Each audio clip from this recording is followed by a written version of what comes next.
꼬마 니콜라 다시이, 장자크 상배 그림, 르네 고시니 글, 신선영 옮김. 장관님 환영 연습. 조회가 있었다. 모두 운동장으로 나가 줄을 맞춰 서 있는데 교장 선생님이 나왔다. 학생 여러분, 여러분에게 한 가지 기쁜 소식을 전하게 되어 무척 기쁩니다. 장관님께서 우리 도시를 방문하시는 길에 우리 학교도 방문하기로 하셨습니다. 우리에겐 영광스러운 일이죠. 장관님이 우리 학교 졸업생이라는 건 여러분도 아마 잘 알고 있을 겁니다. 열심히 공부하면 훌륭한 사람이 될 수 있다는 본보기가 되는 분이지요. 나는 장관님이 우리 학교에서 영원히 잊지 못할 멋진 환영 인사를 받을 수 있을 것이라고 기대하고 있습니다. 여러분도 선생님의 뜻을 새겨듣고 열심히 도와주리라 믿습니다. 교장 선생님은 말이 끝나기가 무섭게 끌로테루와 조화생을 맨 뒷줄에 벌세웠다. 투닥거리며 싸웠기 때문이다. 교장 선생님은 선생님들을 모두 자기 주위로 불러 모았다. 장관님 환영 행사를 어떻게 할지 기막히게 좋은 생각이 떠올랐다고 했다. 먼저 모두 함께 애국가를 부르고 그 다음에는 학생 3명이 꽃다발을 들고 앞으로 나가 장관님한테 드리자는 것이었다. 교장 선생님의 생각은 정말 멋졌다. 장관님도 꽃을 받으면 깜짝 놀라며 좋아할 거다. 꽃을 받으리라곤 상상도 못했을 테니 말이다. 하지만 우리 담임 선생님은 걱정스러운 얼굴을 하고 있었다. 왜일까 생각해봤다. 그러고 보니 요즘 선생님이 좀 예민해져 있었던 것 같다. 교장 선생님은 지금 당장 연습을 시작하자고 했다. 정말 신났다. 수업을 안 하게 되었기 때문이다. 애국가 연습 지도는 방데르 블레르그 음악 선생님이 했다. 노래 실력이 엉망이긴 했지만 그래도 우리는 목청을 높여 열심히 노래했다. 사실 우리가 선배 형들보다 좀 빠르긴 했다. 형들이 영광의 날은 완난이를 부를 때 우린 벌써 후렴인 피로 물든 깃발은 올려 전난이를 부르고 있었다. 리피스와 알세스트만 빼고 말이다. 가사를 모르는 리피스는 랄랄라만 계속하고 있었고 알세스트는 입속에 든 빵을 우물거리느라 노래 부를 겨를이 없었다. 방데르 블레르그 선생님이 손을 휘저어 그만하라는 신호를 했다. 선생님은 우리보다 늦게 부른 선배 형들은 내버려두고 한 박자 앞질러간 우리만 야단쳤다. 억울했다. 어쩌면 선생님이 화를 낸 건 눈을 꼭 감고 노래 부르느라 그만 멈추라는 선생님 신호를 보지 못하고 계속 랄랄라 소리만 내지르고 있던 리피스 때문이었는지도 모른다. 우리 담임 선생님이 교장 선생님과 음악 선생님한테 가서 뭐라고 얘기했다. 그러자 교장 선생님이 우리를 보며 노래는 선배 형들만 부르고 우리는 소리는 내지 말고 노래하는 신용만 하라고 했다. 시키는 대로 했더니 소리는 좀 작아졌지만 꽤 근사한 합창곡이 되었다. 알세스트, 노래 부르는 척하면서 그렇게 얼굴까지 찡그릴 필요는 없다. 교장 선생님이 말했다. 노래 부르는 척하느라 찡그린 게 아니에요. 빵 먹느라고 그런 거지. 알세스테의 대답에 교장 선생님은 한숨을 내쉬었다. 좋아요. 애국가 연습은 했으니 이젠 새 학생이 꽃다발을 전달하는 장면을 연습해 봅시다. 선생님은 우리를 빙 둘러보더니 웨드, 우리 반 1등이자 선생님의 귀염둥이인 안양, 그리고 나를 불러냈다. 여학생들이 아니라서 좀 아쉽긴 하지만 빨간색, 파란색, 하얀색 옷을 입히면 훨씬 훌륭해 보일 거예요. 아니면 머리에 리본을 달아주거나 가끔 있는 일이죠. 내 머리에 리본을 달면 난 가만 안 있을 거야. 웨드가 씩씩거렸다. 그러자 교장 선생님이 휙 돌아서서 웨드를 쳐다보았다. 한쪽 눈은 동그랗고 다른 한쪽 눈은 개슴츠레했다. 한쪽 눈이 유난히 개슴츠레한 건 그 위에 달린 눈썹 때문이다. 뭐라고 했지? 교장 선생님이 묻자 담임 선생님이 재빨리 대답했다. 아무것도 아닙니다. 교장 선생님. 기침한 거예요. 아니에요, 선생님. 저도 들었어요. 제가 뭐라고 했냐면요. 고자질쟁이 안양이었다. 너한테 물으신 거 아냐? 담임 선생이 재빨리 안양의 입을 틀어 막으며 말했다. 맞아, 이 치사한 고자질쟁이. 너한테 묻지 않았어. 웨드가 말했다. 아무도 날 안 좋아해. 그래서 난 너무 슬퍼. 너희들 어디 두고 봐. 우리 아빠한테 모두 잃어버릴 거야. 안양이 엉엉 울면서 말했다. 웨드, 너 내 허락 없이는 함부로 말하지 마라. 선생님이 말했다. 얘기 다 끝나셨어? 이제 제가 하던 얘기 계속해도 될까요? 교장 선생님이 이마에 땀을 쓱 닦으며 말했다. 담임 선생님 얼굴이 빨개졌다. 빨개진 선생님 얼굴은 정말 예뻤다. 거의 우리 엄마만큼이나 예뻤다. 하지만 우리 집에서 얼굴이 자주 빨개지는 사람은 엄마가 아니라 오히려 우리 아빠다. 좋아요. 그럼 이 새 학생이 장관님 앞으로 나가서 꽃을 드리는 걸로 하지요. 연습을 해야 되니 꽃다발처럼 생긴 뭐가 있었으면 좋겠는데 교장 선생님 말에 학생 주임 부이용 선생님이 나섰다. 좋은 생각이 있습니다, 교장 선생님. 잠깐만 기다려 주십시오. 부이용 선생님은 곧장 뛰어가더니 깃털 3개를 가지고 돌아왔다. 교장 선생님이 좀 놀란 표정으로 말했다. 좋아요. 어쨌든 연습이니까 이 정도면 괜찮을 겁니다. 부용 선생님은 외도와 안양과 나에게 깃털을 하나씩 나누어 주었다. 교장 선생님이 말했다. 좋아요, 학생들. 자, 내가 장관님이라고 생각하고 앞으로 나와서 나에게 깃털을 건네주는 겁니다. 우리는 교장 선생님이 시키는 대로 앞으로 나가 선생님한테 깃털을 주었고 교장 선생님은 깃털을 받아 품에 꼭 안았다. 우리가 제자리로 돌아와 서 있는데 갑자기 교장 선생님이 벌컥 화를 내며 조프라에게 말했다. 거기 너 왜 웃는 거냐? 뭐가 그렇게 재미있지? 얘기해봐. 우리 모두 같이 웃자. 선생님이 그러셨잖아요. 니콜라랑 웨드랑 치사한 귀염둥이 안양의 머리에 리본을 달아주자고요. 그 생각을 하니까 너무 웃겨서요. 조프라가 키득거리며 대답했다. 너 코피 터지고 싶어? 웨드가 으르렁거렸다. 그래, 한 대 때려줘. 내가 말했다. 그러자 조프라가 갑자기 내 뺨을 찰싹 때렸다. 우리는 엉겨붙어 싸우기 시작했고 다른 친구들도 달려들었다. 안영만 혼자서 대굴대굴 구르면서 자기는 치사한 귀염둥이가 아니라고 울부짖고 있었다. 아무도 자기를 좋아하지 않는다면서 아빠한테 일러서 장관님한테 다 말하게 할 거라고 했다. 참다 못한 교장 선생님이 기타를 휘두르며 소리쳤다. 그만해요, 그만! 모두들 사방팔방으로 뛰어다니고 있었고 방데르 블레르그 선생님은 일그러진 얼굴을 하고 있었다. 정말 난장판이었다. 다음날 장관님이 우리 학교를 방문했다. 그날은 아무 문제 없이 잘 지나갔다. 하지만 우리는 장관님 얼굴을 볼 수가 없었다. 교장 선생님이 우리를 세탁장 안에 가둬놓았기 때문이다. 교장 선생님의 생각은 정말 아무도 못 따라간다. 담배. 정원에서 빈둥거리고 있는데 알세스트가 왔다. 뭐해? 아무것도 안 해. 나하고 같이 가자. 너한테 보여줄 게 있어. 아주 재미있는 거야. 난 알세스트의 뒤를 따라갔다. 알세스트랑 같이 놀면 참 재미있다. 내가 벌써 얘기했는지 모르겠지만 알세스트는 맨날 먹기만 하는 뚱뚱한 친구다. 하지만 오늘은 아무것도 먹고 있지 않았다. 알세스트는 손을 주머니에 넣고 걷고 있었는데 걸어가는 동안 내내 누가 우리를 따라오지 않나 보려고 뒤를 힐끔 거렸다. 알세스트, 뭔데 그래? 가만히 있어봐. 아직 안 돼. 길모퉁이를 돌아서자 알세스트는 그제서야 주머니에서 큼직한 담배 1개를 꺼냈다.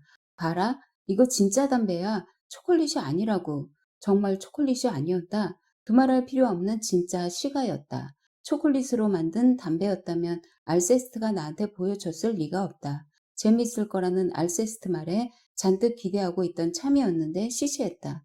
담배 가지고 뭐 할 건데? 뭐 하긴 피워야지. 담배 피우는 게 좋은 생각 같아 보이지는 않았다. 엄마 아빠가 좋아하지 않을 거란 생각도 들었다.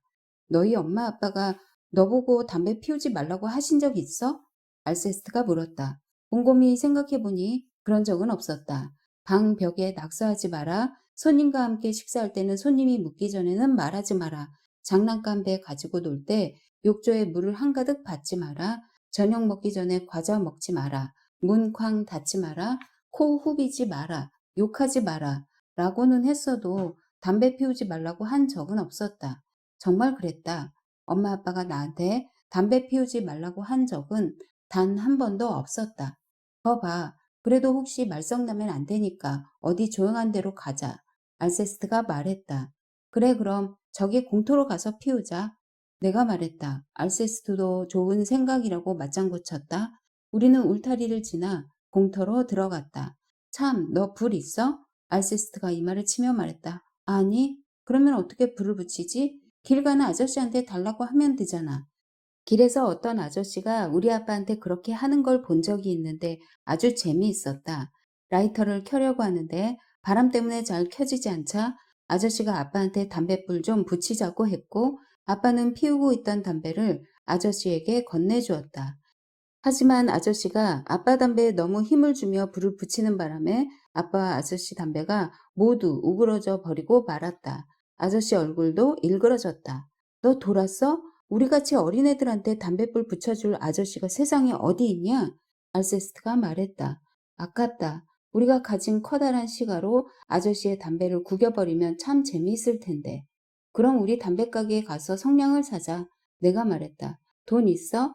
연말에 선생님 선물 살 때 돈 걷는 것처럼 우리도 둘이 모아서 사면 되잖아.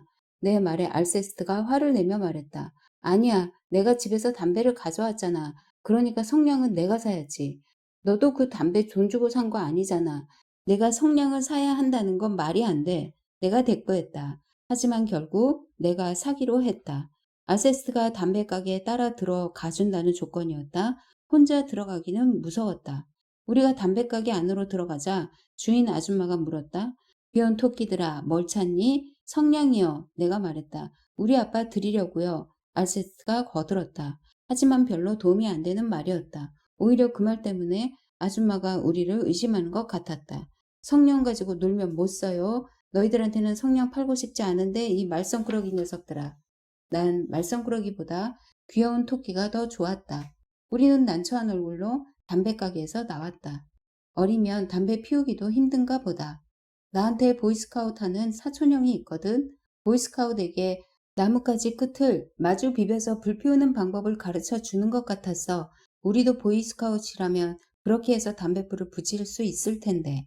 보이스카우트에서 정말 그런 걸 가르쳐 주는지는 모르겠지만 알세스트가 하는 말은 믿을 수가 없었다. 난 보이스카우트이 담배 피우는 걸 본 적이 없다. 이제 담배는 지겨워졌어. 나 집에 갈래. 내가 말했다. 그래, 나도 배고파. 밥 먹을 시간에 늦으면 안 되니까. 오늘 메뉴는 건포도 카스테라거든. 알세스트도 집에 가겠다고 했다. 바로 그때 길바닥에 성냥갑 하나가 굴러다니는 게 보였다. 우리는 재빨리 성냥갑을 집어들었다. 성냥이 딱 한 개 남아 있었다. 알세스트는 어쩔 줄을 몰랐다. 건포도 카스테라도 잊은 모양이었다. 알세스트가 건포도 카스텔라를 잊었다는 건 엄청 흥분했다는 증거다. 알세스트가 소리쳤다. 우리 빨리 공터로 가자. 우리는 막 달렸다. 울타리 판자가 하나 빠진 틈으로 해서 공터로 들어갔다. 공터는 정말 멋진 곳이다. 우리는 이곳에 자주 놀러 온다. 여긴 뭐든지 다 있다. 풀도 있고 진흙 구덩이도 있고 콘크리트 덩어리, 낡은 나무 상자, 통조림 깡통, 고양이도 있다. 특히 중요한 건 자동차가 있다는 거다. 물론 고물 자동차라서 바퀴도 없고 엔진도 없고 문짝도 떨어져 나갔지만 그 안에서 부릉부릉 소리를 내며 놀면 정말 신난다. 우리 차 안에 들어가서 피우자. 알세스트가 말했다. 우리는 차 안으로 들어갔다. 자리에 앉는데 의자에서 이상한 소리가 났다. 할머니 집에 있는 할아버지의 낡은 의자처럼 말이다. 할머니는 그 의자를 보면 할아버지가 생각난다며 의자를 치우지 못하게 한다. 알세스트는 담배 끝을 살짝 물어뜯었다가 다시 뱉어냈다. 갱 영화에서 그렇게 하는 걸 봤다고 했다. 성냥이 딱 하나뿐이어서 망치지 않으려고 아주 조심했다. 다행히도 무사히 불이 켜졌다. 담배 주인인 알세스트가 먼저 피우기 시작했다. 시끄럽게 삑삑 소리를 내며 피웠다. 연기가 많이 났다. 연기를 훅 하고 들이마신 알세스트는 잠깐 멈칫하더니 갑자기 기침을 해댔다. 알세스트는 피우던 담배를 나한테 건네줬다. 나는 담배를 입에 물고 한껏 들이마셨다. 맛은 정말 없었다.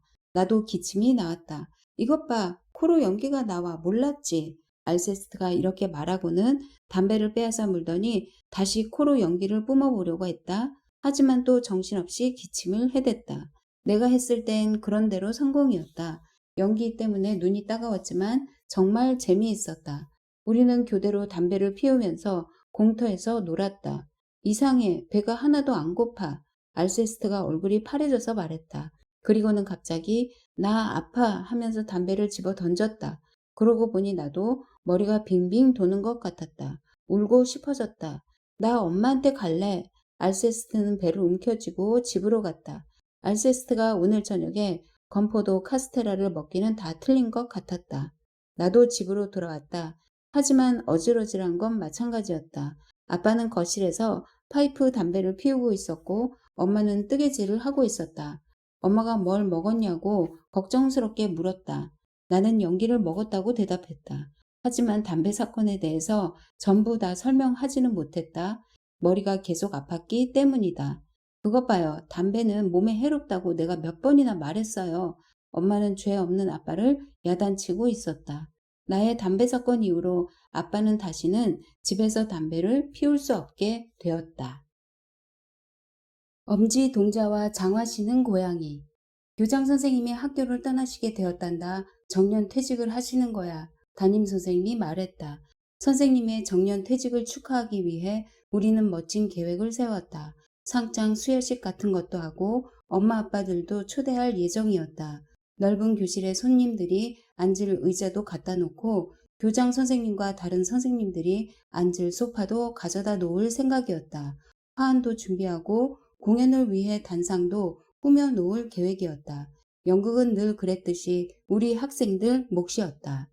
각 반에서 한 가지씩 준비하기로 했다. 선배 형들은 매스게임을 하기로 했다. 인간 탑을 쌓은 후 맨 꼭대기에 있는 사람이 작은 깃발을 흔들면 모두 다 같이 손뼉을 치는 것 말이다. 작년 상장 수여식 때 했는데 굉장히 멋있었다. 깃발을 흔들기도 전에 탑이 무너지는 바람에 공연을 좀 망치긴 했지만 말이다. 우리 바로 윗학년은 춤을 추기로 했다. 모두들 농부옷에 남학신을 신고 무대 위에서 똑딱똑딱 신발 소리를 내며 둥그렇게 둘러서서 춤을 추는 거였다. 깃발을 흔드는 대신 욱, 라 하고 외치며 손수건을 흔들기로 했다. 작년에도 했었는데 매스게임 때보다는 덜 재미있었다.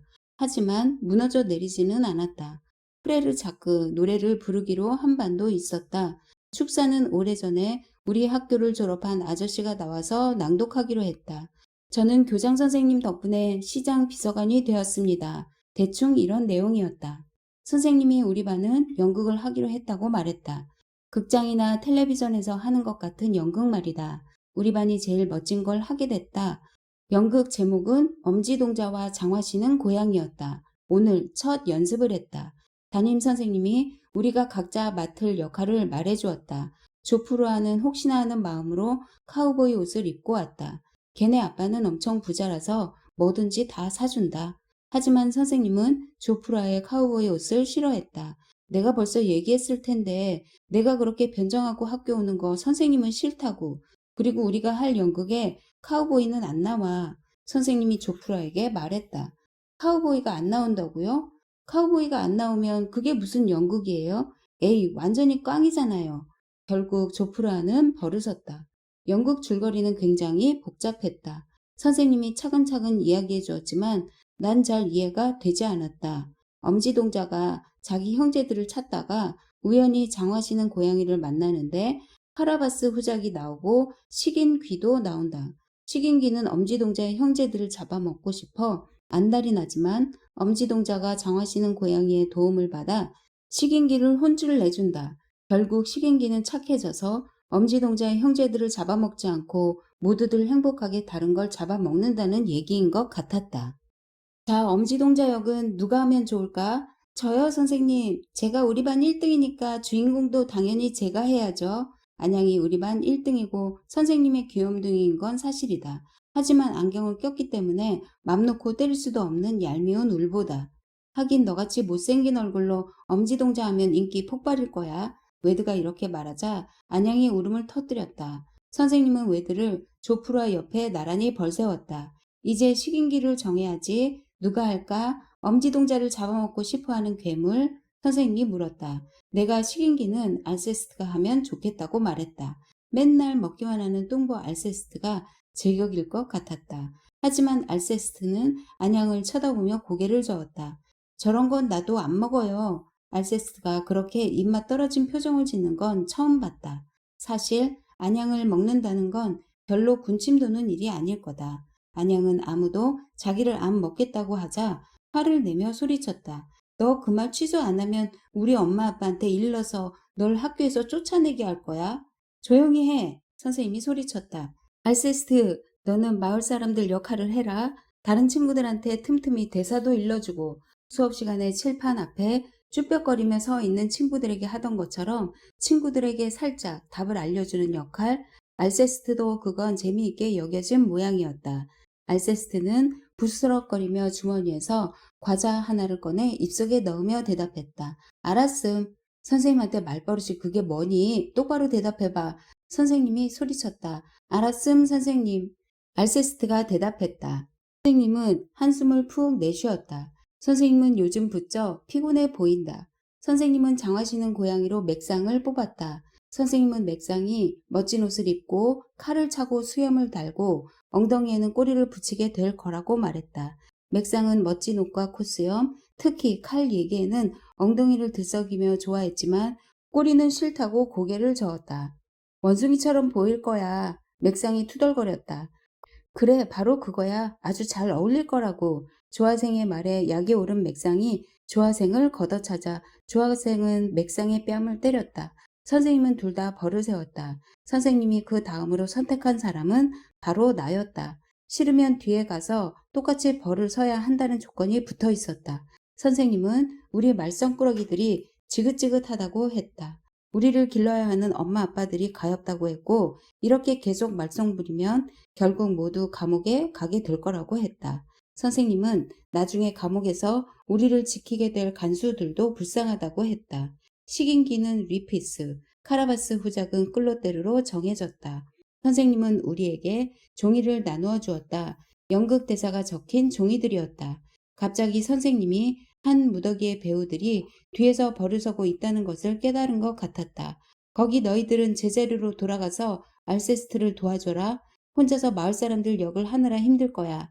혼자서 마을 사람들 역할을 하고 싶었던 알세스트는 뿌르퉁한 얼굴로 투덜거렸다. 알세스트 조용히 해. 선생님이 말했다. 자 얘들아 이제 시작해보자. 각자 자기 대사를 잘 읽어봐. 안양 너부터 이리로 와. 넌 지금 낙담에 있는 거야. 여긴 숲속이고 넌 지금 내 형제들을 찾고 있어. 그러다가 장화시는 고양이 니콜라를 만나는 거야. 그리고 나머지 사람들 너희들은 다 같이 이렇게 말하는 거야. 엄지동자와 장화시는 고양이입니다. 자, 시작. 우리는 칠판 앞에 가서 섰다. 난 칼처럼 보이게 하려고 허리띠에 자를 꽂았다. 나의 형들, 불쌍한 나의 형들은 어디 있는 거지? 안양이 대사를 읽었다.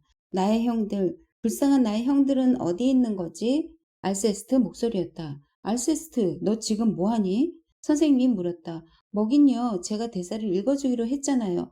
그래서 읽어주는 거예요. 선생님, 알세스트가 대사 읽어주는데 입안에 든 과자 부스러기가 제 안경으로 자꾸 튀어서 하나도 안 보여요. 너 우리 아빠한테 일러줄 거야. 안양이 이렇게 말하더니 안경을 벗어들고 안경알을 닦았다. 알세스트가 그 틈을 이용해 안양의 뺨을 찰싹 때렸다. 그러자 웨드가 소리쳤다. 코피를 터뜨려. 코에 한 방 먹이라고. 얼떨결에 얻어맞은 안양이 자기는 너무 불행하다고 울부짖었다. 다들 자기를 죽이려고 한다면서 교실 바닥을 대굴대굴 굴렀다. 안양이야 구르든 말든 맥상과 조화생, 조프로아는 우렁찬 목소리로 마을 사람들 대사를 읽기 시작했다. 엄지 동자와 장화시는 고양이입니다. 난 자를 들고 리프스는 필통을 들고 칼싸움을 하고 있었다. 연습이 착착 진행되고 있는데 갑자기 선생님이 소리쳤다. 그만! 다들 제자리로 돌아가. 우리 축하 연극 같은 건 그만두자. 이런 연극은 절대로 교장 선생님께 보여드릴 수 없어. 우린 모두 입을 해 벌린 채 가만히 있었다. 이렇게 멋진 연극을 교장 선생님한테 보여주지 않겠다니.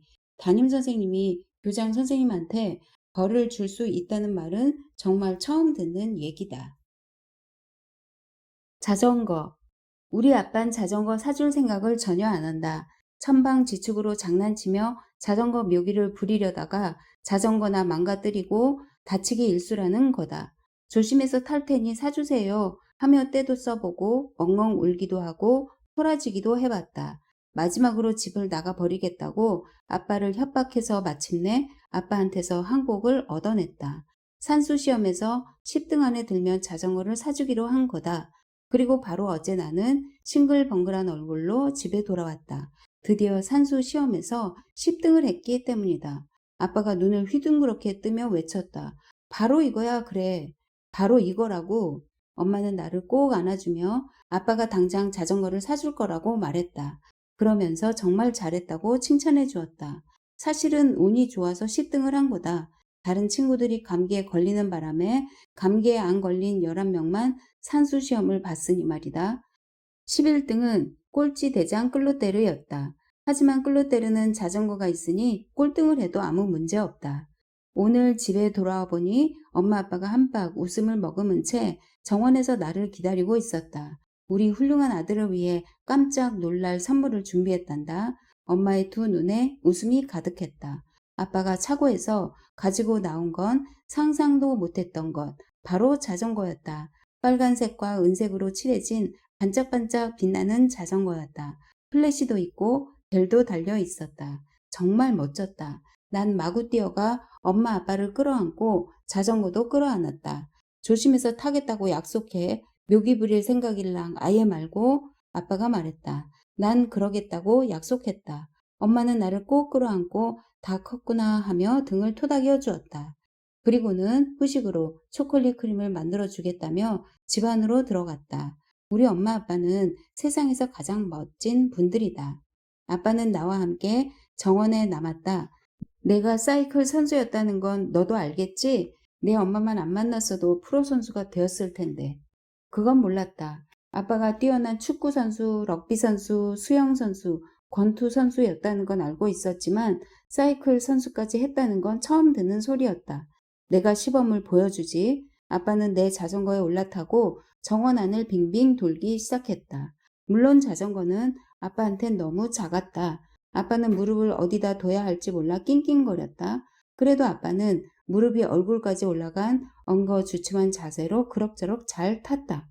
이거야말로 내가 본 자네 모습 중에 가장 우스꽝스러운 꼴이로군. 담장 너머로 우리 집 정원을 엿보고 있던 블레디르 아저씨가 말했다. 우리 옆집에 사는 블레디르 아저씨는 우리 아빠 약 올리는 게 취미다. 입 다물어. 자전거의 자자도 모르는 주제에. 뭐라고? 내가 아마추어 지역 챔피언이었다는 걸 모르는 모양이군. 이 불쌍한 양반아. 내 마누라만 안 만났으면 난 프로 선수가 됐을 거라고. 블레디르 아저씨 말에 아빠가 웃음을 터뜨렸다. 자네가 프로 선수를 했을 거라고? 웃기지 마. 세발 자전거도 못하면서. 그럼 어디 한번 잘 보라고. 블레디르 아저씨가 소리쳤다. 아저씨는 담장을 훌쩍 뛰어넘더니 우리 정원 안으로 성큼성큼 들어왔다. 자전거 이리 줘봐.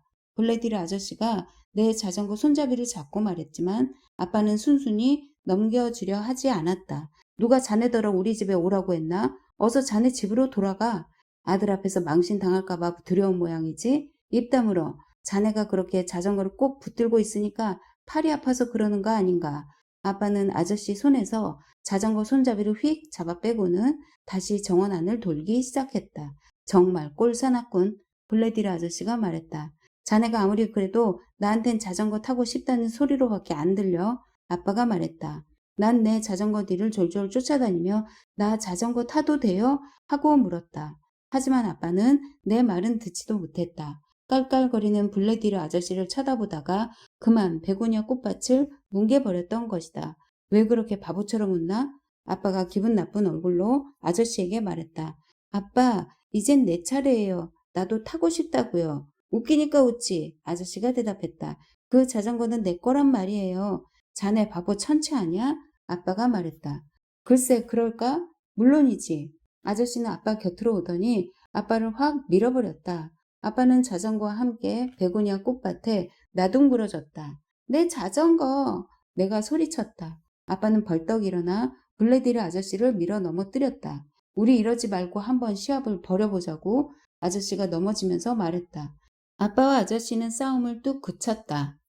나한테 좋은 생각이 있어. 동네 한 바퀴 도는데 누가 더 빠른지 겨뤄보는 거야. 우리 둘 중에서 누가 더 센지 보잔 말이야. 아저씨가 소리쳤다. 문제없지. 대신 자넨 니콜라 자전거 타면 안 돼. 자네 같은 뚱보가 타면 다 망가져버린단 말이야. 아빠가 대답했다. 겁쟁이로구만. 블레디르 아저씨가 말했다. 겁쟁이라고? 내가? 그거에 두고 보면 알게 되겠지. 아빠가 큰 소리 쳤다. 아빠는 자전거를 타고 길가로 나갔다. 블레디르 아저씨와 나는 아빠를 쫓아갔다. 난 지겨워지기 시작했다. 난 내 자전거에 앉아보지도 못했는데 말이다. 자, 동네 한 바퀴 도는데 걸린 시간을 재서 빠른 사람이 챔피언인 거야? 아니지. 그거야 그냥 형식일 뿐이고 아무튼 빨리 온 사람이 이기는 거야? 아빠가 말했다. 자네가 지는 꼴을 보게 되어 아주 기쁘군 그래? 블레디르 아저씨가 아빠를 약올렸다. 그럼 난 뭐예요? 내가 물었다. 아빠가 깜짝 놀라며 내 쪽을 쳐다봤다. 내가 있다는 걸 까맣게 잊고 있었다는 듯이 말이다. 너? 아 그래. 넌 시간을 재면 되겠구나. 블레디르 아저씨가 시계를 줄 거다. 하지만 아저씨는 애들은 뭐든지 다 망가뜨린다면서 시계를 주려고 하지 않았다. 아빠는 아저씨를 구두쇠라고 놀리며 아빠 시계를 풀어서 나한테 주었다. 큰 바늘이 똑딱똑딱 돌아가는 멋진 시계였다. 하지만 난 시계보다 내 자전거가 훨씬 더 좋았다. 아빠와 블레디르 아저씨는 제비뽑기를 했다. 첫 주자는 블레디르 아저씨였다. 아저씨의 뚱뚱한 몸집에 파묻혀 자전거는 거의 보이지도 않았다. 길 가던 사람들이 아저씨가 자전거 타는 모습을 보며 웃었다. 낑낑거리며 달리던 아저씨는 한쪽 길 모퉁이로 사라져버렸다. 조금 후 다른 쪽 모퉁이에서 모습을 나타낸 아저씨는 시뻘개진 얼굴로 혀를 길게 빼물고 지그재그로 비틀거리며 우리 쪽으로 달려왔다. 아저씨가 우리 앞에 와서 멈추자 아빠가 나한테 물었다. 몇 분이니 니꼴라? 9분하고 큰 바늘이 5하고 6 사이에 있어요. 내가 대답했다. 아빠는 웃음을 터뜨렸다. 이 늙다리 친구야. 그 실력으로는 안 되지. 전국 자전거 달리기 대회에 나가면 완주하는데 6달은 걸리겠는걸? 그런 유치한 농담 그만두고 자네나 한번 잘해보시지. 블레디르 아저씨는 헐떡거리며 겨우 대꾸했다. 이번에는 아빠가 내 자전거를 타고 출발했다. 아저씨는 계속 헐떡거리고 있었고 난 시계를 보며 아빠가 어서 나타나기를 기다렸다. 나야 물론 아빠가 이기기를 원했지만 시계는 째깍째깍 정신없이 돌아갔다. 9분이 지나고 10분이 되었는데도 아빠는 나타나지 않았다. 내가 이겼어. 내가 챔피언이라고. 블레디르 아저씨가 소리쳤다. 15분이 지났는데도 아빠는 깜깜무소식이었다. 이상하네. 무슨 일이 일어난 거 아닌지 가봐야겠는걸? 아저씨가 말했다. 그때 저쪽에서 아빠가 터덜터덜 걸어오는 게 보였다. 바지는 찢어져 있었고 한 손으로는 손수건으로 콧구멍을 틀어막고 다른 한 손으로는 자전거를 들고 있었다. 자전거는 손잡이가 옆으로 비틀리고 바퀴는 완전히 찌그러지고 플래시도 깨져 있었다. 쓰레기통에 엎어졌어. 아빠가 말했다. 다음날 쉬는 시간에 나는 클로테르에게 전날 있었던 일들을 빠짐없이 이야기해 주었다. 클로테르는 자기가 처음 자전거 샀을 때도 똑같은 일이 있었다고 했다. 클로테르가 나에게 살짝 귀띔해 주었다. 어쩌겠어. 아빠들이란 다 그런 걸. 매일 말썽만 피운다니까. 우리가 조심하지 않으면 아빠들은 자전거나 망가뜨려 놓고 다치기 일쑤라고. 배탈. 어제는 내가 기분이 무척 좋았던 모양이다. 캐러멜, 사탕, 과자, 감자튀김, 아이스크림을 왕창 먹어댄 걸 보면 말이다. 덕분에 밤새도록 끙끙 앓아야 했다. 왜 그랬는지는 잘 모르겠다. 아침에 의사 선생님이 왔다. 의사 선생님이 내 방에 들어오는 걸 보고 난 울음을 터뜨렸다. 의사 선생님이 친절한 분이라는 걸 알기 때문에 보통 때보다 더 크게 울었다. 의사 선생님이 내 가슴에 머리를 가져다 대면 기분이 참 좋다. 선생님의 대머리가 내 코 밑에서 반짝거리는 게 재미있기 때문이다. 하지만 의사 선생님은 오랫동안 그러고 있지는 않았다. 선생님이 내 뺨을 한 대 톡 치고는 엄마한테 말했다. 당분간 아무것도 먹이지 마시고 푹 쉬게 해주세요. 의사 선생님도 이 말 한마디만 남기고 내 방을 나갔다. 의사 선생님이 하시는 말씀 너도 잘 들었지? 말 잘 듣고 얌전히 있어야 돼. 엄마가 말했다. 걱정 마세요. 사실 난 엄마를 아주 사랑하고 엄마 말도 항상 잘 듣는다. 엄마 말은 잘 듣는 게 좋다. 그렇지 않으면 말썽이 생기기 때문이다. 난 책을 펴들고 중얼중얼 읽기 시작했다. 여기저기 그림이 들어있는 멋진 책이었다. 사냥꾼들이 우글우글한 숲속에서 길을 잃고 헤매는 꼬마곰 이야기였다. 난 카우보이 이야기가 더 좋다. 하지만 필셀이 고모는 내 생일 때마다 꼬마곰, 코마토키, 꼬마고양이 등 온갖 종류의 꼬마 동물들이 나오는 책을 사다 준다. 필셀이 아줌마는 꼬마 동물들만 좋아하는 게 틀림없다. 못된 늑대가 꼬마곰을 잡아 먹으려는 대목을 막 읽으려고 하는데 엄마가 알세스트를 데리고 방으로 들어왔다. 내 친구 알세스트는 항상 뭘 먹고 다니는 똥보다 누가 왔나 보렴. 내 친구 알세스트야. 병문안을 왔다는구나. 참 착하지? 엄마가 말했다. 안녕 알세스트. 날 보러 오다니 끝내주는데? 내가 말했다. 엄마가 끝내준다 같은 말은 쓰면 안 된다고 했다. 그러다가 알세스트가 옆구리에 끼고 온 상자를 보고 엄마가 물었다. 뭘 가져온 거니? 초콜릿이요. 고맙구나. 하지만 우리 니콜라한테 주지 말아라. 아무것도 먹으면 안 되니까. 니콜라한테 주려고 가져온 게 아니에요. 제가 먹을 거예요. 니콜라는 먹고 싶으면 사다 먹으라고 하세요. 정말이에요. 알세스트가 대답했다. 엄마는 좀 황당한 얼굴로 알세스트를 물끄러미 쳐다보더니 한숨을 푹 내쉬었다. 싸우지 말고 얌전히 놀라고 말하고 엄마는 밖으로 나갔다. 알세스트는 내 침대 옆에 앉았다. 그리고는 한마디도 하지 않고 나를 뚫어지게 쳐다보면서 초콜릿을 먹기 시작했다. 나도 너무 먹고 싶었다. 알세스트, 나도 좀 줄래? 넌 아프다며. 아까 너한테 끝내준다고 한 말 취소야, 알세스트. 너네 엄마가 끝내준다는 말 하지 말랬잖아. 알세스트는 이렇게 말하고는 자기 입에다 초콜릿 2개를 한꺼번에 우겨 넣었다. 우리는 엉겨붙어 싸웠다. 우리가 싸우는 소리를 듣고 엄마가 달려왔다. 기분이 안 좋은 것 같았다. 엄마는 우리를 떼어놓으며 야단을 쳤다. 알세스트에게는 어서 집으로 돌아가라고 했다. 알세스트가 가는 걸 보니 미안했다. 알세스트랑 둘이 놀면 참 재미있는데 말이다. 알세스트가 계속 함께 있었으면 했지만 엄마를 화나게 하지 않는 게 좋을 것 같았다. 엄마가 나랑 장난칠 기분이 전혀 아닌 것 같았기 때문이다. 알세스트는 내 손을 잡고 또 보자 하고는 가버렸다.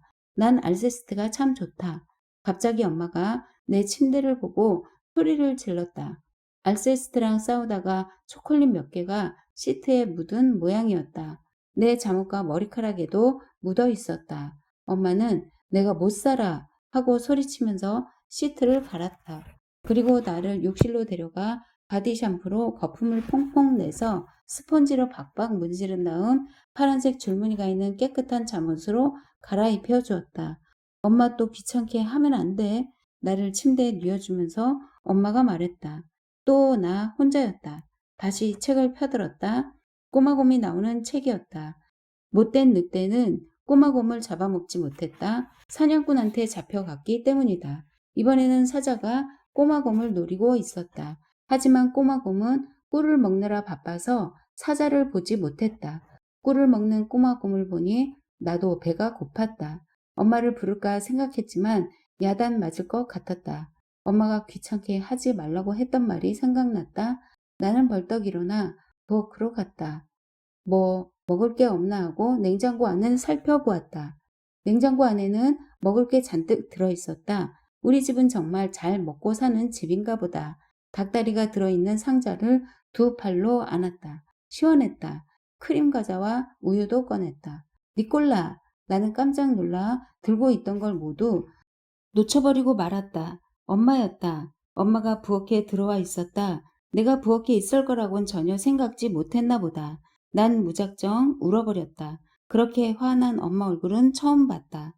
엄마는 아무 말도 하지 않고 나를 욕실로 데려가 바디 샴푸로 거품을 내서 스펀지로 깨끗하게 씻은 후 체크 무늬가 있는 빨간색 잠옷으로 갈아입혀 주었다. 입고 있던 옷에 우유와 과자가루와 크림이 튀었기 때문이다. 엄마는 어서 가서 자 하며 나를 내 방으로 들여보냈다. 엄마는 부엌을 치워야 했기 때문이다. 또 침대에 누워야 했다. 하지만 책은 더 이상 보고 싶지 않았다. 다들 꼬마곰을 잡아먹지 못해 안다라는 게 보기 싫었다. 꼬마곰 때문에 내가 자꾸 말썽을 일으키게 되는 것 같아 꼬마곰이 지겨워졌다.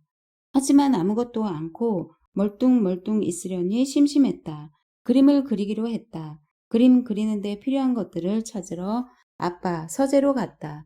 한쪽 구석에 놓여있는 반짝거리는 글씨로 아빠 이름이 새겨진 멋진 흰 종이는 별로 갖고 싶지 않았다. 야단 맞을 게 뻔하기 때문이다. 그것보다는 다른 쪽 구석에 이미 뭐라고 낙서가 되어 있는 종이가 더 마음에 들었다. 내다 버릴 휴지인 게 분명했다. 아빠의 낡은 만년필도 집어들었다. 이렇게 하면 엄마한테 야단 맞을 염려가 전혀 없다. 빨리. 나는 서둘러 내 방 침대 안으로 기어 들어갔다. 그리고 멋진 그림을 그리기 시작했다.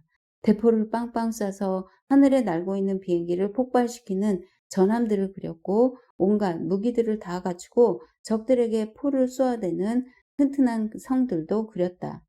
내가 너무 조용한 게 이상했는지 엄마가 불쑥 방문을 열었다. 그리고는 또다시 소리를 질렀다. 그 만년필은 잉크가 새서 아빠가 더 이상 쓰지 않는 것이었다. 비행기 폭발 장면을 그리는 데는 그만이었지만 정신없이 그리다 보니 시트와 이불 여기저기에 잉크가 묻었던 모양이었다. 엄마는 잔뜩 화가 난 얼굴이었다. 내가 그림을 그린 종이도 문제인 것 같았다. 한쪽 구석에 쓰여 있던 글씨가 아빠한테 굉장히 중요한 것이었나 보다. 엄마는 나를 일으켜 세운 다음 또다시 나를 욕실로 데려갔다. 팔꿈치 미는 돌로 빡빡 씻기고는 바디 샴푸로 거품을 내서 스펀지로 다시 씻겨주었다. 그리고 아빠의 낡은 셔츠를 입혀주었다. 깨끗한 잠옷이 더 이상 없었기 때문이다. 밤에 의사 선생님이 왔다. 선생님은 내 가슴에 대머리를 갖다 댔다. 그리고는 혀를 내밀어 보라고 했다. 다 나았으니 이젠 일어나도 좋다. 의사 선생님이 내 뺨을 톡톡 두드리며 말했다. 하지만 우리 집에 환자가 많은 걸 보니 오늘은 정말 운이 나쁜 날인가 보다. 어머니 안색이 더 안 좋은데요. 침대에 누워 푹 쉬고 당분간 음식은 드시지 않는 게 좋겠습니다. 의사 선생님이 엄마에게 이렇게 말했으니 말이다. 학교 빼먹은 날. 오늘은 오후반이었다. 학교 가는 길에 알세스트를 만났다. 우리 학교 가지 말자. 알세스트가 난데없이 말했다. 안 돼. 학교 빠지는 건 정말 나쁜 짓이야. 선생님도 화내실 거야. 내가 말했다. 우리 아빠는 인생에서 성공하고 또 내가 비행사가 되려면 엄마한텐 걱정스러운 일이겠지만 열심히 공부해야 한다고 말했다. 거짓말하는 건 옳지 못한 일이라고 했다. 오늘 산수 시간이 있는데도 알세스트가 다시 물었다. 그래, 그럼 가지 말자. 나는 곧장 대답했다. 우리는 학교에 가지 않고 학교 반대 방향으로 정신없이 달렸다. 알세스트는 금세 숨이 차서 나를 따라오지 못했다. 알세스트는 맨날 먹어대는 뚱보다. 그러니 달리기를 잘할 리가 없다. 하지만 난 40m 달리기 도사다. 40m는 우리 학교 운동장 길이이다. 빨리 와, 알세스트. 더는 못 뛰겠어. 알세스트는 푸푸 연거푸 숨을 내쉬더니 이내 멈춰 섰다. 난 알세스트에게 거기에 그러고 있으면 위험하다고 말했다. 엄마 아빠한테 들키면 후식을 못 먹게 되고 학생주임 선생님한테 걸리면 감옥에 가게 될 거라고 말했다. 감옥에 가면 빵과 물만 먹어야 된다는 얘기도 해 주었다. 알세스트는 내 말을 듣고 힘이 생겼는지 쏜살같이 달리기 시작했다. 그래도 나를 따라잡는 건 무리였다. 학교에서 아주 멀리 떨어진 콩파니 아저씨네 식료품점 바로 다음에서 우리는 멈춰섰다. 콩파니 아저씨는 정말 친절한 분이다. 엄마는 콩파니 아저씨네 가게에서 딸기잼을 사곤 한다. 끝내주게 맛있는 잼이다. 이젠 안전할 거야. 알세스트는 이렇게 말하고는 주머니에서 과자를 꺼내더니 우물거리며 먹기 시작했다. 점심을 먹자마자 줄기차게 달리기만 해서 배가 쑥 꺼졌다고 했다. 알세스트, 너 정말 생각 잘했다. 학교에서 산수 공부하고 있을 애들을 생각하니까 고소해 죽겠어. 내가 키득거리며 말했다. 나도 그래. 우리는 서로 마주보며 깔깔거리고 웃었다. 한참 웃고 나서 내가 말했다. 이제 뭐하지? 글쎄 극장에 갈까? 정말 좋은 생각이었다. 하지만 우린 돈이 없었다. 주머니를 뒤져봤지만 가느다란 끈과 붓을, 고무줄 2개, 그리고 알세스트 주머니에서 나온 과자 부스러기가 전부였다. 그나마 있던 과자 부스러기도 없어져 버렸다. 알세스트가 다 먹어버렸기 때문이다. 상관없어. 극장 안 가면 어때? 어쨌든 다른 애들은 우리가 엄청 부러울 거야. 내가 말했다. 맞아. 나도 보안관의 복수 그 영화 별로 보고 싶지도 않았어. 알세스트가 맞장구 쳤다. 맞아. 그까짓 카우보이 영화쯤이야. 그래도 우리는 간판 그림이라도 보려고 극장 앞으로 갔다. 만화 영화도 하고 있었다. 우리 광장에 가자. 종이공 가지고 놀 수도 있고 축구 연습도 할 수 있잖아. 내가 말했다. 좋은 생각이야. 하지만 광장엔 경찰 아저씨가 있잖아. 경찰 아저씨가 우리 보고 왜 학교 안 갔냐고 물어보면 어떻게 해? 우리를 감옥에 끌고 갈지도 몰라. 감옥에서는 빵하고 물밖에 안 준다면서. 알세스트가 대답했다. 그리고는 먹는 얘기에 배가 고파졌는지 책가방에서 샌드위치를 꺼내 입에 물었다. 우리는 계속 길을 걸었다. 알세스트는 허겁지겁 샌드위치를 다 먹고 나서 입을 열었다. 지금쯤 다른 애들은 학교에서 엄청 지겨워하고 있을 거야. 그럴 거야. 어쨌든 이제 학교 가기엔 너무 늦었어. 지금 갔다간 선생님한테 벌 받는다고 내가 말했다. 우리는 가게 진열장을 기웃거리며 다녔다. 정육점 진열장 앞에서 알세스트가 고깃덩어리를 가리키며 무슨 고기인지 설명해 주었다. 향수가게 진열장 앞에서는 나란히 서서 얼굴을 찡그리며 장난을 치다가 얼른 다른 곳으로 달아났다. 가게 안에 있던 사람들이 우리를 보고 놀란 표정을 지었기 때문이다. 시계 가게 진열장 너머로 시계를 봤는데 아직 너무 이른 시간이었다. 끝내주는데 집에 돌아갈 시간 되려면 아직도 멀었어. 실컷 놀아도 돼. 내가 말했다. 우리는 계속 걸었다. 다리가 아프고 힘이 들었다. 알세스트가 아무도 없는 공터로 가자고 했다. 공터에 가면 땅바닥에 주저앉아 있어도 어른들한테 걸릴 염려가 없다. 공터는 정말 끝내주는 곳이다. 우린 통조림 깡통에다가 돌멩이들을 던지며 신나게 놀기 시작했다. 돌멩이 던지는 것에 실증이 나자 다시 땅바닥에 주저앉았다.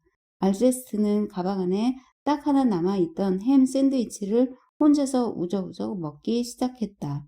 다른 애들은 지금쯤 문제 풀고 있겠다. 알세스트가 말했다. 아니야, 쉬는 시간일 거야. 내가 말했다. 채, 넌 쉬는 시간이 재미있냐? 알세스트가 물었다. 치, 난 그만 울음을 터뜨리고 말았다. 기분이 이상했다. 단둘이 공터에서 아무것도 하지 않고 숨어 있기만 하는 건 하나도 신나지 않았다. 산수 문제 푸는 건 싫었지만 학교에 가야 한다고 했던 내가 옳았다. 알세스트만 만나지 않았어도 지금쯤 학교에서 쉬는 시간을 보내고 있을 텐데. 구슬치기도 하고 있을 텐데. 난 구슬치기 도사인데. 헌병놀이도 하고 도둑잡기도 할 텐데. 너 왜 울어? 알세스트가 물었다. 헌병놀이도 못하고 도둑잡기도 못하고 다 너 때문이야. 내 말에 알세스트도 화가 난 것 같았다. 내가 언제 너보고 나 따라오랬냐? 내가 같이 간다고만 안 했으면 나도 학교로 갔을 거란 말이야. 나 때문이 아니라 너 때문이야. 아, 그러셔? 내가 말했다. 이건 우리 아빠가 옆집 사는 블레디르 아저씨한테 쓰는 말투다. 블레디르 아저씨는 우리 아빠를 괴롭히는 낙으로 사는 아저씨다. 아무렴 그러고 말고. 알세스트가 대답했다. 이건 블레디르 아저씨가 우리 아빠한테 대답할 때 하는 말투다. 우리 아빠 블레디르 아저씨처럼 우리도 싸우기 시작했다. 싸울 만큼 다 싸우고 나자 후두둑 비가 쏟아지기 시작했다. 공터엔 비를 피할 데가 없었다. 우리는 얼른 공터에서 뛰어나왔다. 엄마는 비 맞고 다니면 안 된다고 했었고 난 엄마의 명령을 어긴 적이 없었다. 거의. 알세스트와 나는 달려가서 시계가게 처마 밑에서 비를 피했다. 비가 무섭게 쏟아지고 있었고 거리엔 우리 둘뿐이었다. 정말 하나도 재미없었다. 우리는 그렇게 서서 집에 갈 시간만 기다렸다. 왜 이렇게 얼굴이 창백하니? 몹시 지쳐 보이는데 아프면 내일 학교 가지 마라. 집에 들어서는 나를 보고 엄마가 말했다. 아니에요, 학교 갈 거예요. 내 대답에 엄마는 깜짝 놀란 표정을 지었다. 내일 학교에 가면 알세스트랑 둘이서 얼마나 재미있었는지 친구들한테 얘기해 줘야겠다. 모두 우리를 엄청 부러워하겠지. 과학 실험. 밖에 나가서 친구들하고 놀고 싶었지만 엄마가 안 된다고 했다. 엄마는 나가서 노는 게 문제가 아니라 나랑 같이 노는 친구들이 마음에 안 든다고 했다. 매일같이 몰려 다니면서 문제만 일으키는 말썽쟁이들이라는 거다. 엄마는 내가 안양네 집에 초대를 받았으니 가서 착하고 예의 바른 안양을 본받으라고 했다. 난 정말 안양네 집에 가서 간식 먹고 싶은 마음은 눈꼽만큼도 없었다. 안양을 본받고 싶은 마음은 더더욱 없고 말이다. 우리 반 1등, 선생님의 귀염둥이인 안양은 별로 좋은 친구가 아니다. 안경을 껴서 마음대로 때릴 수도 없다. 난 알세스트, 조프루아, 웨드, 그 밖에 다른 친구들하고 수영장에 가고 싶었다. 하지만 엄마가 장난칠 기분이 아닌 것 같아 말도 못 꺼냈다. 난 정말 엄마 말을 잘 듣는 착한 아들이다. 특히 엄마, 기분이 안 좋아 보일 때는 더 그렇다. 엄마는 나를 깨끗이 씻기고 머리도 단정하게 빗겨준 다음 파란색 옷을 입으라고 했다. 주름 잡힌 바지에 하얀색 실크 셔츠를 입고 물방울 무늬 넥타이까지 맸다. 사촌 누나 엘비르의 결혼식 때도 이렇게 입었었다. 그때 난 점심을 잘못 먹어 배탈이 났었다. 그렇게 뚱한 얼굴 하지 말고 재미있게 놀아야 돼. 엄마와 함께 집을 나섰다. 친구들을 만날까봐 겁이 났다. 내가 이렇게 입은 걸 보면 친구들이 놀릴 게 뻔했다. 문을 열어준 건 안양의 엄마였다. 아이고 기억기도 하지. 안양 엄마가 말했다. 아줌마는 나를 안아주고 나서 안양을 불렀다. 안양 어서 나와봐라. 내 친구 니콜라가 왔다. 안양도 우스꽝스런 차림으로 나타났다. 비로도 반바지에 흰 양말과 번쩍거리는 검은색 샌들을 신고 있었다. 안양하고 나 둘 다 꼭 어릿광대 같았다. 안양은 나를 만난 게 싫은 얼굴이었다. 악수를 하면서도 시큰둥했다. 그럼 전 이만 가볼게요. 니콜라, 말썽 부리지 말고 얌전히 놀아야 한다. 6시에 데리러 올게. 엄마가 말했다. 애들 잘 놀 테니 걱정 마세요. 니콜라는 아주 얌전하잖아요. 안양 엄마가 말했다. 우리 엄마는 불안한 얼굴로 나를 쳐다보다가 갔다. 우리는 과자를 먹었다. 초콜릿, 잼, 그리고 손가락 모양의 비스킷도 있었다. 맛있었다. 식탁 위에 팔꿈치를 댈 틈도 없이 맛있게 먹었다. 다 먹고 나자 안양 엄마가 안양 방에 가서 사이좋게 놀라고 말했다. 안양은 자기 방에 들어가기가 무섭게 나한테 경고를 했다. 난 안경 꼈으니까 때릴 생각은 아예 하지도 마. 그러기만 했다간 소리 질러서 우리 엄마를 부를 거야. 그래서 너를 감옥에 보내버리게 할 거라고. 너무너무 때려주고 싶긴 하지만 안 그럴 거야. 얌전하게 있겠다고 우리 엄마랑 약속했거든. 안양은 내 말이 마음에 든 모양이었다. 씩 미소를 짓더니 같이 놀자고 했다. 지리책이며 과학책, 산수책들을 무더기로 꺼내와서 같이 읽자고 했다. 산수 문제를 풀면서 시간을 보내는 건 어떻겠냐고 했다. 수도꼭지에서 욕조로 물이 콸콸 흘러 들어가는 한편 욕조 밑에서 물이 조금씩 새어나가는 경우 흘러간 물의 양을 계산하는 끝내주는 문제들이 있다고 했다. 좋은 생각이었다. 하지만 난 진짜 욕조가 있으면 더 재미있게 놀 수 있을 것 같다고 말했다. 안양은 안경알 너머로 나를 빠끔히 쳐다보다가 안경을 벗어들고 닦으며 곰곰이 생각하더니 자기를 따라오라고 했다. 욕실에는 정말 커다란 욕조가 있었다. 저기다가 물을 가득 받아서 장난감 배를 띄우며 놀까?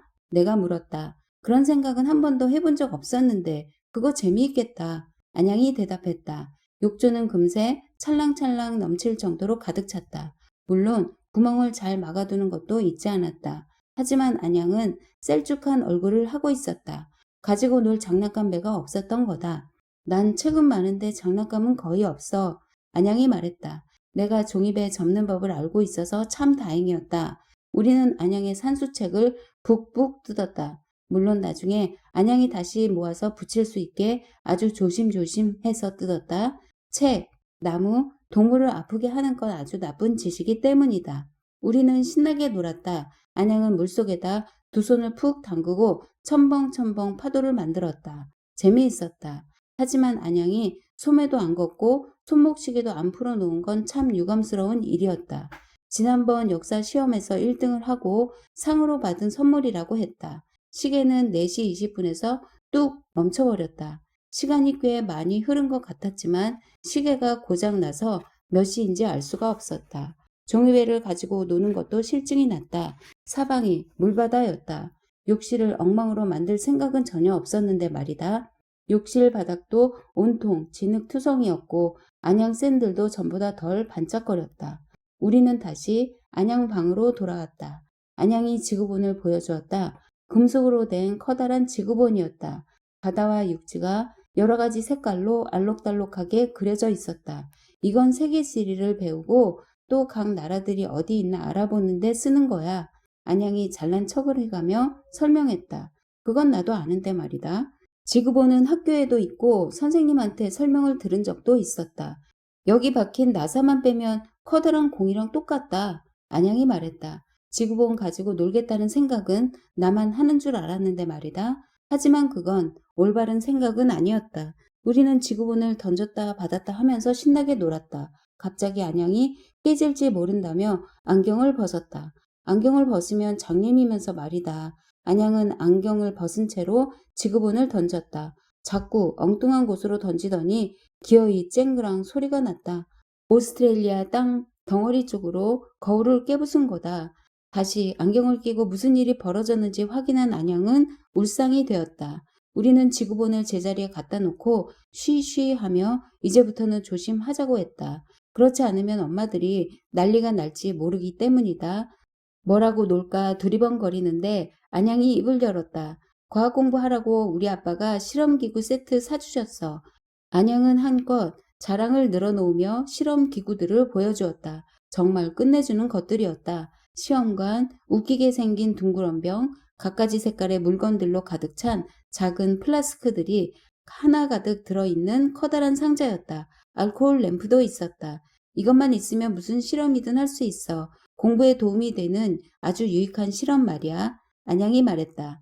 안양이 시험관 속에 가루를 조금 넣고 이상한 액체를 붓기 시작했다. 그러자 액체의 색깔이 변하기 시작했다. 빨개졌다가 파래지고 다시 빨개졌다가 파래졌다. 하얀 연기도 조금 났다. 정말 끝내주게 유익한 실험이었다. 안양, 우리 이것보다 훨씬 더 유익한 실험을 해보자. 그래, 좋았어. 우리는 가장 커다란 병을 골라서 그 안에 갖가지 가루와 가지각색의 액체들을 한 대에 넣고 뒤섞었다. 그런 다음 알코올 램프에 불을 붙여 병을 가열하기 시작했다. 처음에는 그럭저럭 괜찮았다. 그런데 서서히 거품이 일기 시작하더니 시꺼먼 연기가 뭉게뭉게 피어올랐다. 연기는 고약한 냄새를 풍기면서 온 방안을 시꺼멓게 만들어버렸다. 골치 아픈 일이었다. 거기서 실험을 멈췄어야 하는 건데 너무 늦었다. 부글부글 끓던 병이 펑 소리를 내며 터져버렸다. 안양은 앞이 안 보인다며 울음을 터뜨렸다. 하지만 다행히도 큰일은 아니었다. 안경알이 새까매지는 바람에 앞이 안 보인 것 뿐이었다.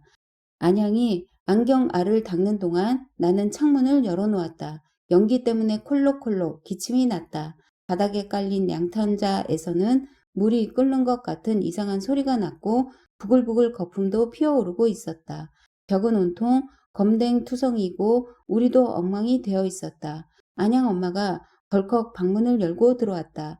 잠깐 동안 안양 엄마는 아무 말도 하지 못했다. 눈은 휘둥그레지고 입은 해 벌린 채 말이다. 하지만 안양 엄마는 곧 비명을 지르고는 안양의 안경을 벗기고 철썩 뺨을 때렸다. 그리고 우리를 씻기기 위해 나와 안양 손을 한쪽씩 잡고 욕실로 끌고 갔다. 하지만 안양 엄마는 엉망진창이 되어 있는 욕실을 보고 다시 울상이 되었다. 안양은 또 한 대 맞을까봐 잔뜩 겁먹은 얼굴이었다.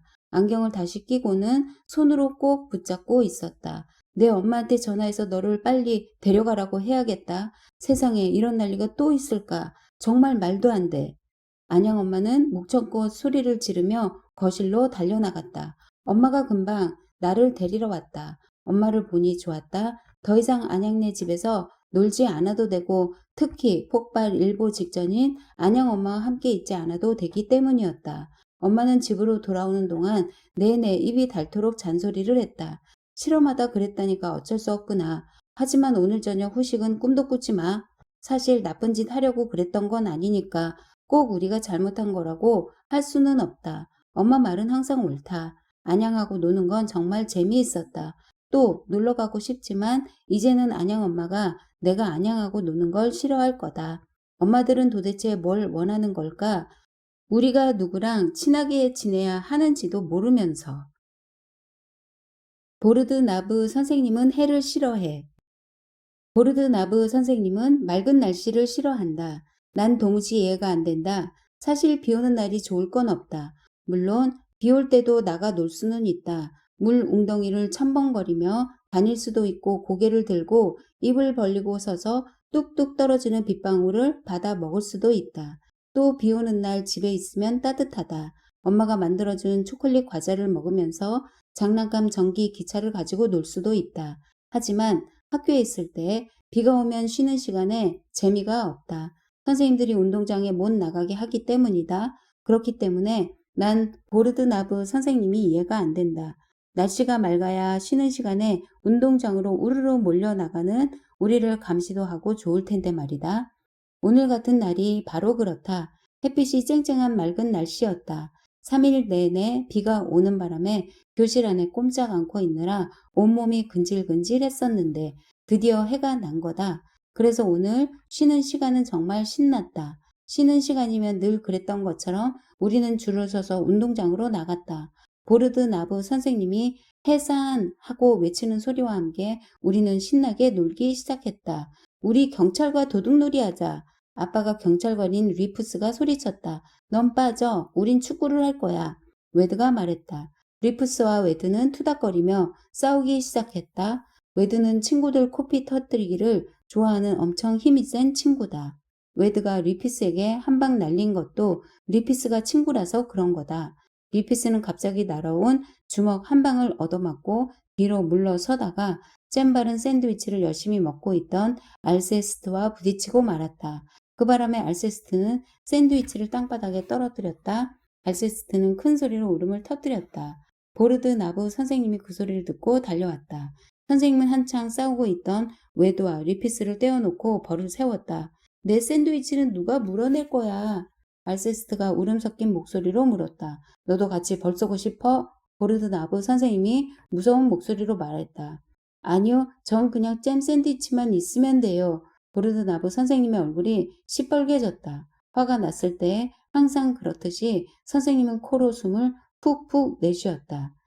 하지만 선생님과 알세스트의 대화는 그리 오래가지 못했다. 맥상과 조화생이 싸움이 붙었기 때문이다. 내 굿을 내놔. 속임수 쓴 건 다 알아? 조화생이 소리치며 맥상의 넥타이를 잡아당겼다. 맥상도 지지 않고 조화생의 뺨을 찰싹찰싹 연거푸 때렸다. 도대체 무슨 일이냐? 보르드 나브 선생님이 물었다. 조화생이 자기 굿을 잃은 게 아까워서 저렇게 소리 지르는 거예요. 선생님만 원하시면 제가 선생님 대신 저 녀석 코에 한 방 먹여줄 수도 있어요. 무슨 일인가 궁금해서 슬쩍 다가와 있던 웨드가 말했다. 보르드 나브 선생님은 깜짝 놀란 얼굴로 웨드를 쳐다보았다. 넌 저기서 벌 쏘고 있던 녀석 아니냐? 아, 네, 맞아요. 웨드는 움찔하며 다시 벌 쏘던 자리로 되돌아갔다. 맥상은 얼굴이 새빨개져 있었다. 조화생이 그때까지도 맥상의 넥타이를 꽉 쥐고 있었던 거다. 보르드 나브 선생님은 조화생과 맥상도 함께 벌을 세웠다.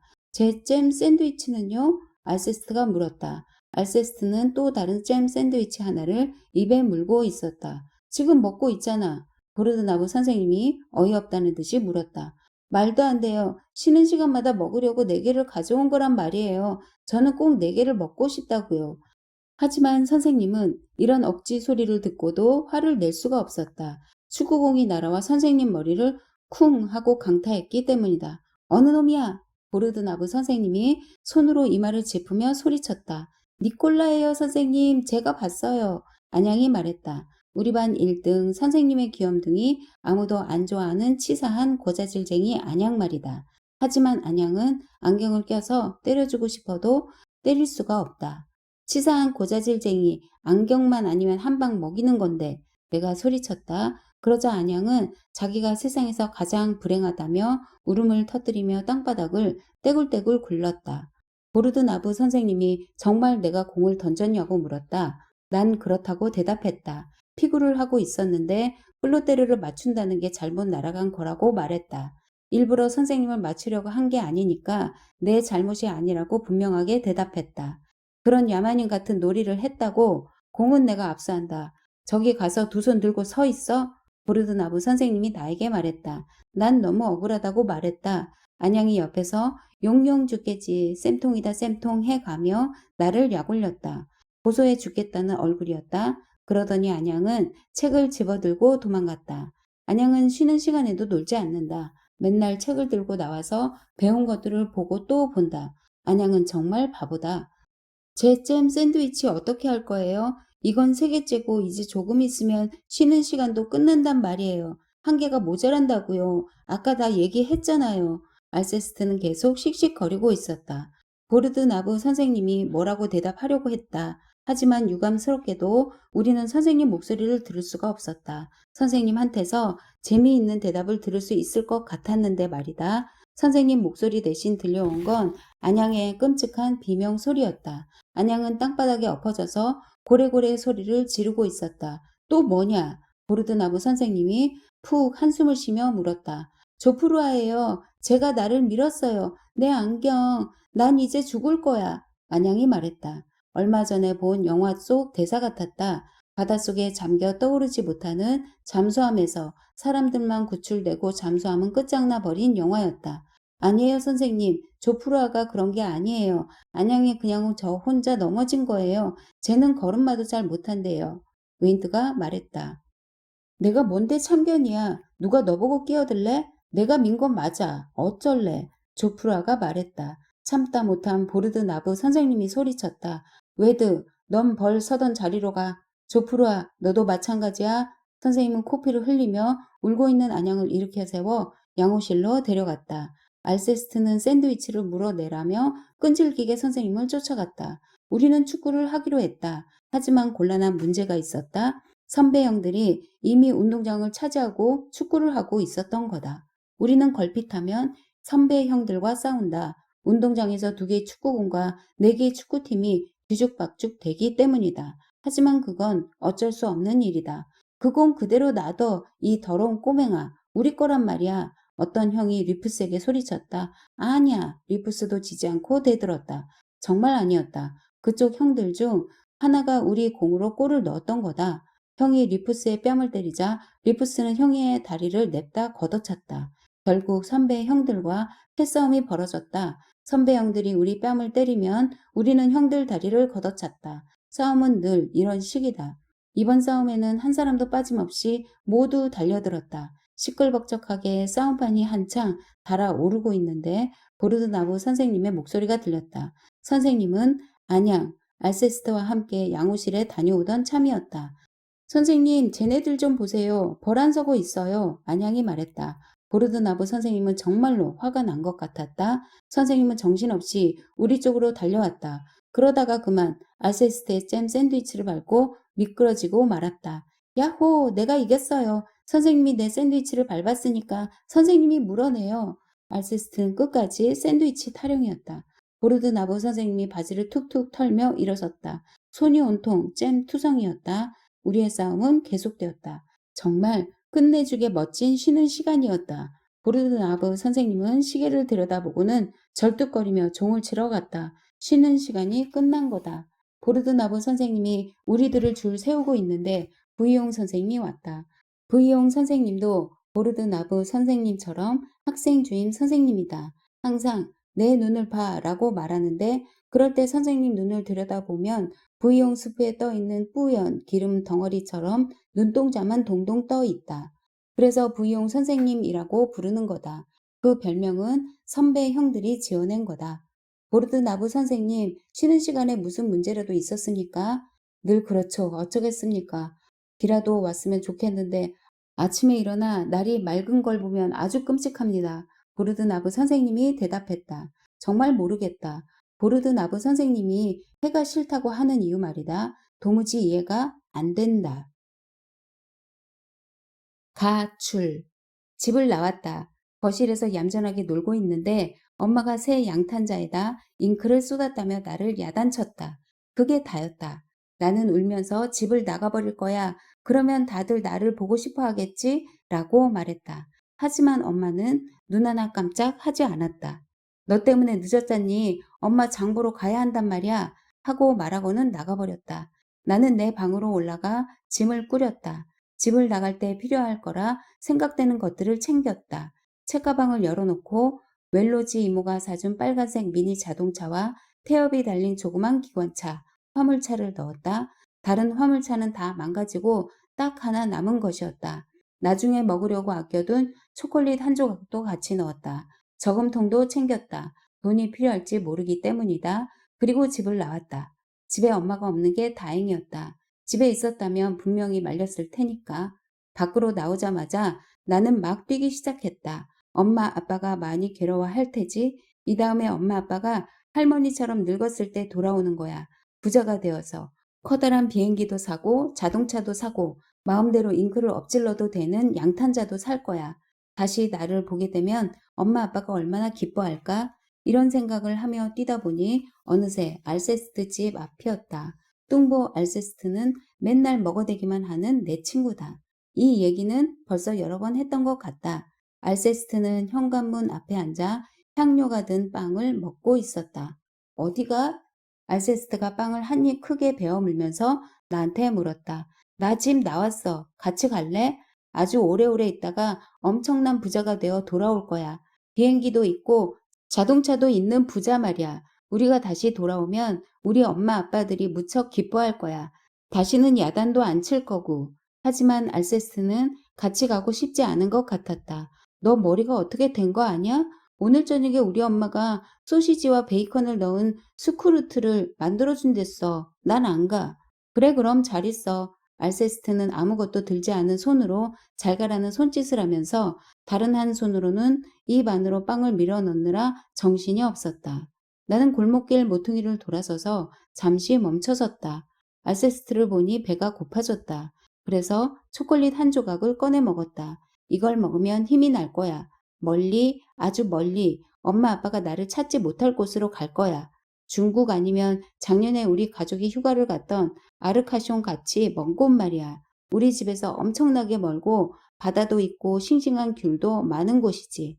하지만 멀리 떠나려면 자동차나 비행기를 사야 했다. 보도 블록 위에 앉았다. 그리고 저금통을 깨서 동전이 얼마나 들어있는지 세어보았다. 솔직히 자동차나 비행기를 사기엔 좀 많이 부족했다. 빵집으로 들어가 초콜릿이든 에클레르 과자를 하나 샀다. 순식간에 먹어치웠다. 정말 끝내주게 맛있는 과자였다. 난 걸어서 가기로 결심했다. 걸어서 가면 시간이 더 많이 걸리기는 하겠지만 집에 가야 하는 것도 아니고 학교에 가야 하는 것도 아니니까 시간은 많았다. 학교 생각은 아직 안 해봤지만 내일 담임 선생님이 반 애들한테 어떤 말을 할지 상상이 갔다. 불쌍한 니콜라가 혼자서 집을 나갔단다. 아무도 없이 달랑 혼자서 말이야. 그것도 아주 멀리 갔단다. 니콜라는 부자가 돼서 돌아올 거야. 자동차도 사고 비행기도 사서 말이야. 모든 사람들이 나에 대해 말하며 걱정하겠지. 알세스트는 나를 따라오지 않은 걸 후회할 거야. 생각만 해도 가슴이 설렜다. 난 계속 걸었다. 그런데 점점 피곤해지기 시작했다. 걸음도 느려졌다. 솔직히 얘기하면 난 다리가 짧다. 내 친구 맥상하고는 다르다. 하지만 그렇다고 맥상한테 내 다리 빌려줘 라고 말할 수는 없다.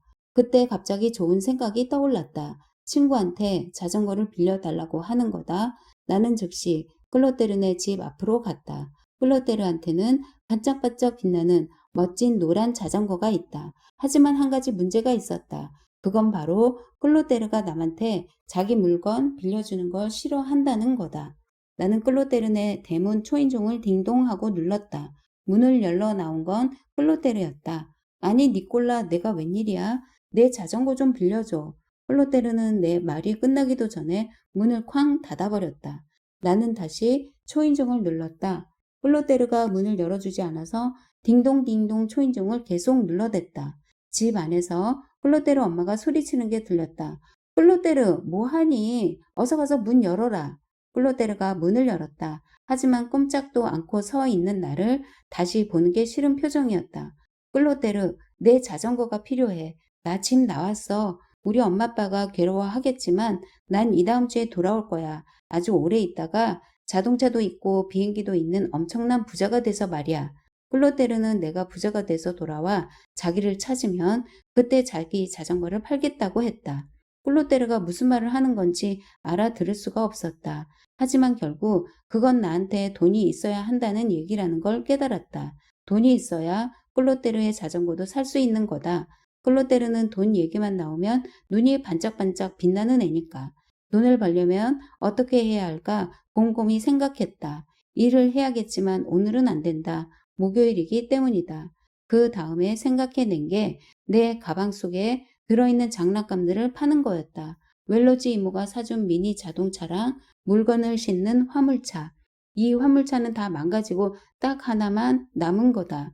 길 건너편에 장난감 가게가 보였다. 거기 가면 내 자동차와 화물차가 관심을 끌 수 있을지도 모르겠다는 생각이 들었다. 나는 가게 안으로 들어갔다. 꼬마야 뭘 찾니?